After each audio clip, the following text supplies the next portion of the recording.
అందరికీ నమస్కారం. తెలంగాణ ఉద్యమ నేత, తెలంగాణ రాష్ట్ర ఏర్పాటులో ప్రధాన భూమిక పోషించినటువంటి మహనీయుడు, చేనేత సహకారోద్యమ నేత.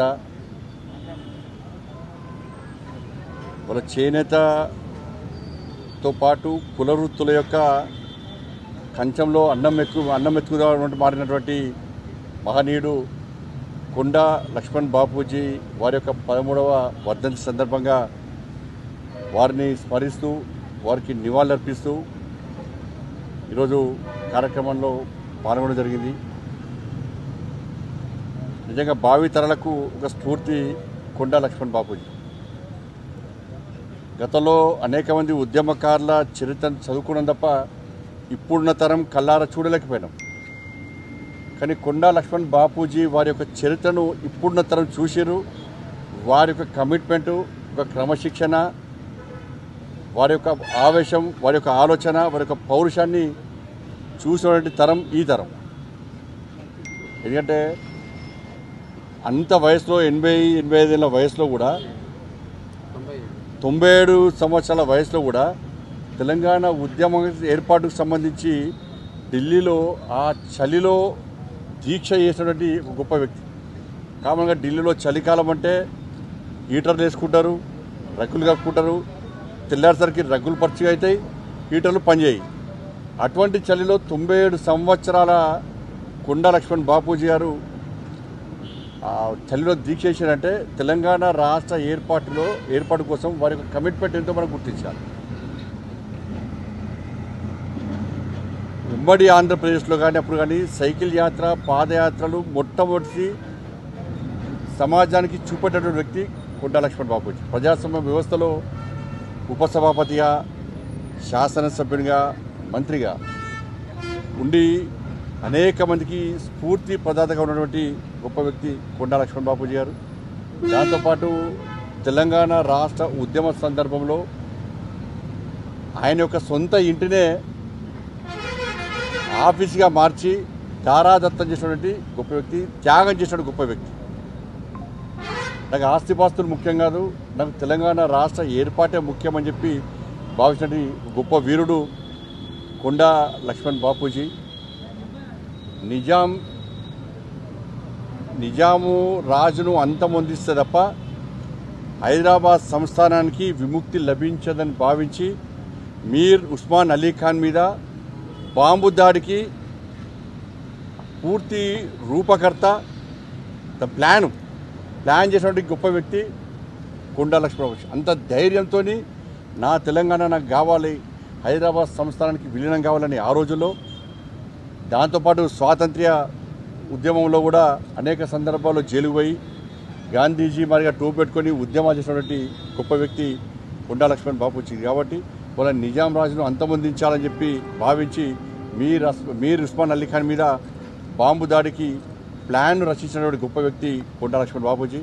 అటువంటి యొక్క మహనీయుడు వారిని స్ఫూర్తిగా తీసుకొని ముందుకు అవసరం అనేది రాష్ట్ర ప్రభుత్వానికి నేను విజ్ఞప్తి చేస్తున్నా.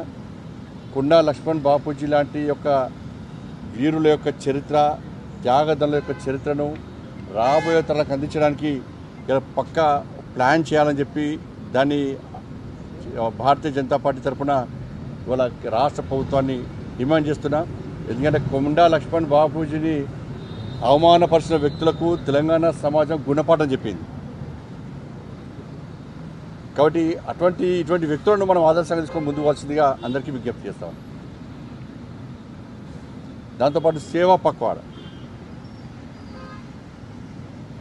నరేంద్ర మోడీ గారి యొక్క జన్మదినమైన 17 సెప్టెంబర్ నుంచి గాంధీ మహాత్ముని యొక్క జయంతి అయినటువంటి అక్టోబర్ 2 వరకు సేవా పక్వాడ పేరుతోని దేశవ్యాప్తంగా భారతీయ జనతా పార్టీ ఆధ్వర్యంలో అనేక సేవా కార్యక్రమాలు చేస్తున్నాం. స్వచ్ఛత అభియాన్ చేస్తున్నాం.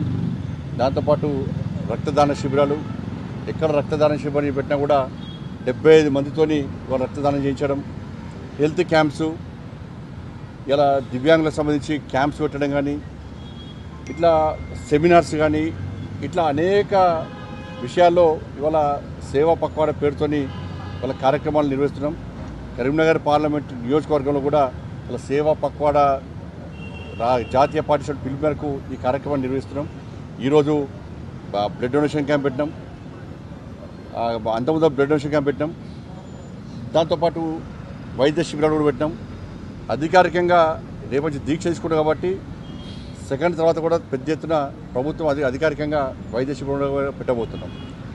జిఎస్టీకి సంబంధించి కూడా అంత మంచి సంస్కరణలు తీసుకొచ్చినప్పుడు దీన్ని క్షేత్రస్థాయిలో ప్రజలకు వాస్తవ విషయాలు చెప్పాలని చెప్పి ఆలోచనతో దేశవ్యాప్తంగా రేపటి నుంచి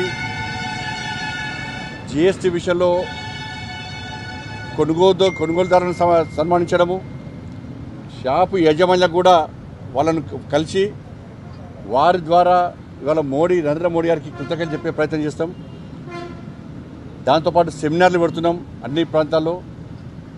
రేపటి నుంచి 29 వరకు ప్రతిరోజు ఉదయము సాయంత్రము జిఎస్టీ సంస్కరణల వల్ల సమాజంలో పేద ప్రజలకు ఏం లాభం జరిగింది, ఏం న్యాయం జరిగింది అనే విషయాల్లో ఒక అవేర్నెస్ తీసుకురావడానికి మేము ఈ విధంగా ముందు ప్రయత్నం చేస్తున్నాం. సార్, ఇప్పుడు జిఎస్టీకి సంబంధించి చపాతీ తర్వాత పరోటాలను జిఎస్టీ నుంచి తీసేశారు, ఇడ్లీ వడ ఉప్మాను ఉంచారు, సౌత్ నార్త్ మీద సపరేట్ ప్రేమ చూపెడుతున్నారు. కొంతమంది పనిలేని వాళ్ళకి ఇవే ఆగుతూ ఉంటారు. సూచనలు సలహాలు ఇవ్వాలి తప్ప వాళ్ళు చెప్పేటోళ్ళు ఇడ్లీ దోశ సరే జరిగితే దాన్ని తీసుకుపోయి కేంద్ర ప్రభుత్వం తీసుకొస్తాం, మార్చే ప్రయత్నం చేస్తాం. ఇవాళ ఢిల్లీలో ఉన్నది ఎవరు? ఆర్థిక శాఖ మంత్రి ఎవరు? నిర్మలా సీతారామన్ గారు. తమిళనాడుకు సంబంధించినటువంటి వ్యక్తి, ఆంధ్ర తెలంగాణతో సౌత్తో సంబంధాలు ఉన్న వ్యక్తి. కాబట్టి దృష్టి తీసుకొస్తే దాన్ని కూడా సరి చేసే ప్రయత్నం చేస్తారు. దాన్ని ఏదో వాస్తవాలు తెలియకుండా ఇవన్నీ కొంతమంది ద్రోహులు చేసిన పని. నిజంగా న్యాయం మరి వాళ్ళే వ్యక్తులు కదా జిఎస్టీ సంస్కరణల వల్ల ఇతర విషయాల్లో ఏం న్యాయం జరుగుతుందో కనీసం మీడియా ముందుకు వచ్చి మాట్లాడే దమ్ము వాళ్ళకుందా? కాబట్టి మంచి జరిగినప్పుడు దాన్ని మంచి అని ప్రోత్సహించే ప్రయత్నం చేయాలి. వాళ్ళకు కొన్ని ఆలోచనప్పుడు దాన్ని సూచనలు సలహాలుగా ఇచ్చే ప్రయత్నం చేస్తే వాళ్ళను సమాజము వ్యక్తులుగా గౌరవిస్తుంది. ధన్యవాదాలు.